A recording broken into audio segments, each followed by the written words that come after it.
Hello friends, welcome to general knowledge show. Friends, क्या होता है शेयर मार्केट और ये कैसे काम करते हैं और क्या है म्यूचुअल फंड्स, तो जानने के लिए आखिर तक देखिए इस वीडियो को। दोस्तों, मान लीजिए आपने कंपनी स्टार्ट किया और 2-3 साल के अंदर आपने देखा ये कंपनी बहुत ज़्यादा ग्रो कर रहा है और शायद आपको ये भी लगता है कि ये कंपनी आगे जाके और भी बड़ा हो सकता है, लेकिन इस कंपनी को बड़ा करने के लिए जितना पैसा चाहिए शायद वो आपके पास नहीं हो, तो आप क्या करेंगे? तो इस समय आपके पास 3 ऑप्शन रह जाते हैं फंड रेज करने के लिए। पहला ऑप्शन जो है वो शायद आपने आपके किसी अमीर दोस्त या फिर किसी बिजनेसमैन के पास जाएंगे कि फंड रेज करने के लिए, लेकिन अगर आपका वो दोस्त या फिर वो बिजनेसमैन आपको पैसा देने से मना कर दिया या फिर आपको जितना पैसा चाहिए वो देने से मना कर दिया, तो आप क्या करेंगे? तो शायद आप जाएंगे बैंक के पास और शायद बैंक भी आपको उतना पैसा नहीं देगा जितना पैसे का ज़रूरत आपका है, अगर आपका नाम विजय माल्या या फिर नीरव मोदी नहीं है तो दोस्तों अभी आपके पास जो ऑप्शन रहता है वो शेयर मार्केट का। आपको शेयर मार्केट में जाना पड़ेगा और वहाँ पे आपको कंपनी को लिस्टिंग करवाना पड़ेगा। वहाँ पे बहुत सारे डिटेल्स आपको कंपनी के बारे में देना पड़ेगा और आपका क्या फ्यूचर प्लान है इस कंपनी को लेके वो भी बताना पड़ेगा, और आपका कंपनी का एक पर्टिकुलर हिस्सा जो है वो पब्लिक के लिए छोड़ना पड़ेगा। अभी आपका कंपनी का डिटेल्स और फ्यूचर प्लान देखने के बाद जिनको लगेगा कि आपका कंपनी फ्यूचर में ग्रो कर सकता है वो आपका कंपनी में इन्वेस्ट करेगा और इसको बदले में आपको मिलेगा पैसा। जब कोई आपका कंपनी में इन्वेस्ट करेगा इसका मतलब वो आपका कंपनी का एक हिस्सा खरीद रहा है, तो जब आपका कंपनी प्रॉफिट करेगा तो उस प्रॉफिट का एक हिस्सा उनको मिलेगा, और अगर कंपनी आपका लॉस में जाए तो वो भी उनको सहना पड़ेगा। तो ऐसे ही है दोस्तों, जब आप किसी कंपनी में इन्वेस्ट करते हैं पैसा तो आप उस कंपनी का एक हिस्सा खरीदते हैं। जब दोस्तों किसी कंपनी पहली बार शेयर मार्केट में लिस्टिंग करवाता है शेयर बेचने के लिए, इसको इनिशियल पब्लिक ऑफरिंग या फिर शॉर्ट में IPO बोलते हैं। और इस IPO वर्ड को शायद आपने सुना है।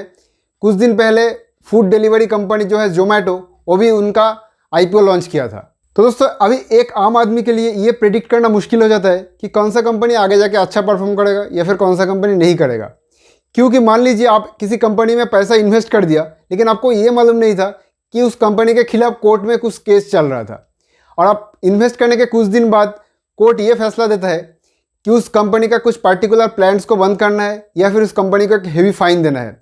तो ऐसा सिचुएशन में आपका जो पैसा इन्वेस्ट किया आपने वो डूब जाएगा। तो यहीं पे काम आता है दोस्तों म्यूचुअल फंड्स। बहुत सारे ऐसे म्यूचुअल फंड्स हैं हमारे देश में, जैसे SBI mutual funds, ICICI bank mutual funds, HDFC bank का म्यूचुअल फंड्स।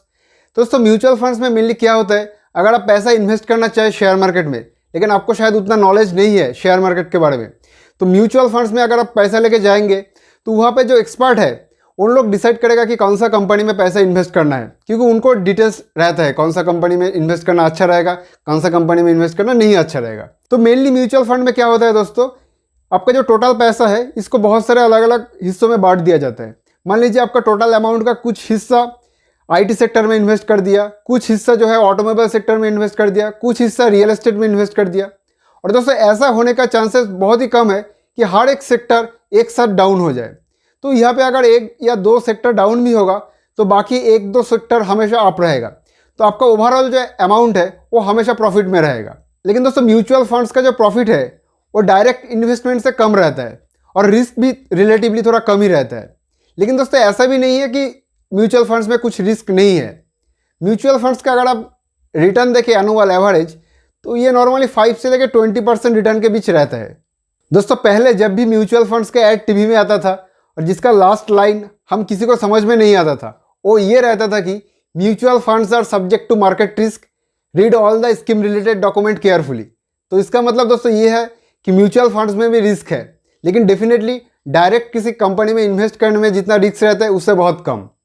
तो दोस्तों आई होप आप समझ गए होंगे कि म्यूचुअल फंड्स क्या है और ये कैसे काम करते हैं, और शेयर मार्केट के बारे में भी आपने बहुत कुछ जान गए होंगे। तो दोस्तों आज का क्वेश्चन ये है कि इंडिया का शेयर मार्केट का एक इंडेक्स है NSE, आपको कमेंट सेक्शन में जाके NSE का फुल फॉर्म बताना है।